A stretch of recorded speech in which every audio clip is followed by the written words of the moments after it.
দুপৰীয়া বন্ধু বান্ধৱীসকল, মোৰ নতুন এটা ব্লগলৈ সকলোকে স্বাগতম জনাই আজি মই ব্লগটো আৰম্ভণি কৰিছোঁ। আজি মই কি কৰিলোঁ আহকচোন চাওঁকি।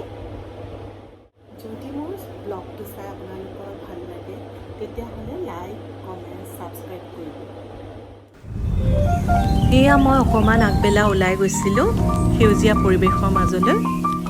ভিতৰতে সোমাই অকণো ভাল লগা নাছিল, সেইবাবে ভাবিলোঁ অকণমান প্ৰকৃতিৰ মাজলৈকে যাওঁ। এয়া মই গৈ আছোঁ। সঁচাকৈ আমাৰ অসমখনি অতি সুন্দৰ, অতি মনোমোহা। চাৰিওফালে সেউজীয়া গছ গছনিৰে ভৰা, চালে চায়ে থাকিব মন যায়। আপোনালোকৰো চাগৈ খুব ভাল লাগে এনেকৈ প্ৰকৃতিৰ মাজলৈ আহিবলৈ পালে। এয়া মই গৈ আছোঁ,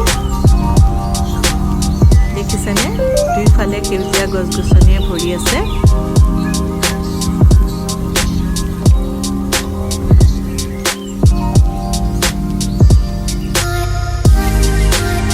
সঁচাকৈয়ে গৈ বৰ ভাল লাগিলে।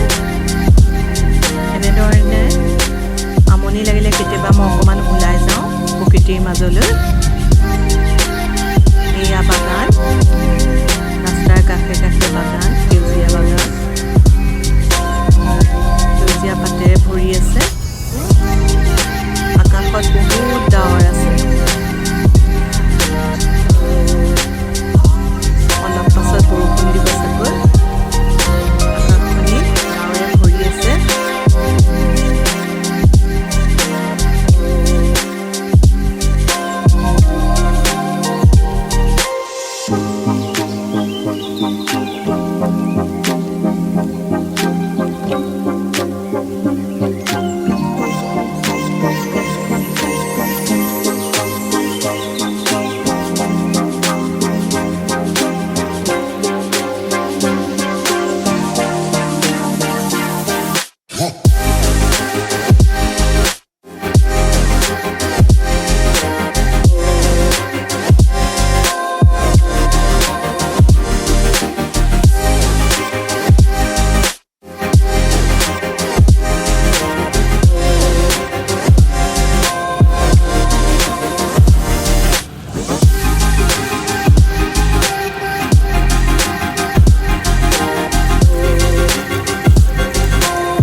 এয়া জলকীয়া ভাজিছোঁ মছলা ভৰাই। জলকীয়াৰ ভিতৰৰ গুটিবোৰ গুচাই তাত অলপ মছলা ভৰাই দিছোঁ। ধনিয়া আৰু গোটা ধনিয়া, গোটা জিৰা এইবোৰ ভাজি পেলাই তাত মছলাটো ভৰাই দিয়া হৈছে। খাবলৈ খুবেই ভাল হয়। ৰুটিৰ লগতো খাব পাৰি, ভাতৰ লগতো খাব পাৰি।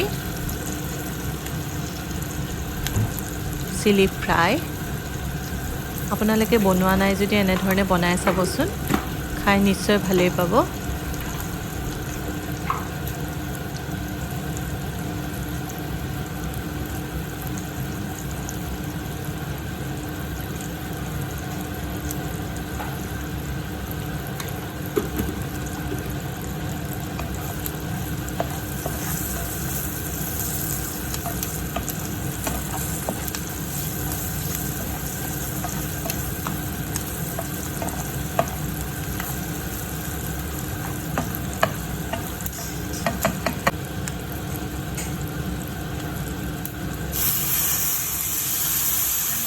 অলপ ভিনেগাৰ দি দিছোঁ।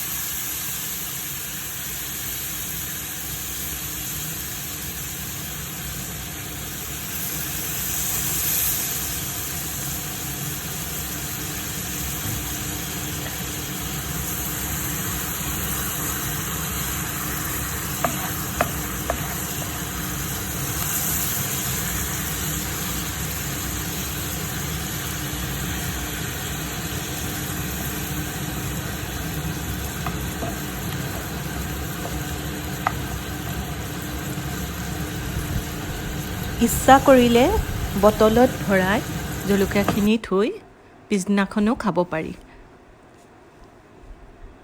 2-3 দিনলৈকে ভালে থাকে। এয়া মোৰ হৈ গ'ল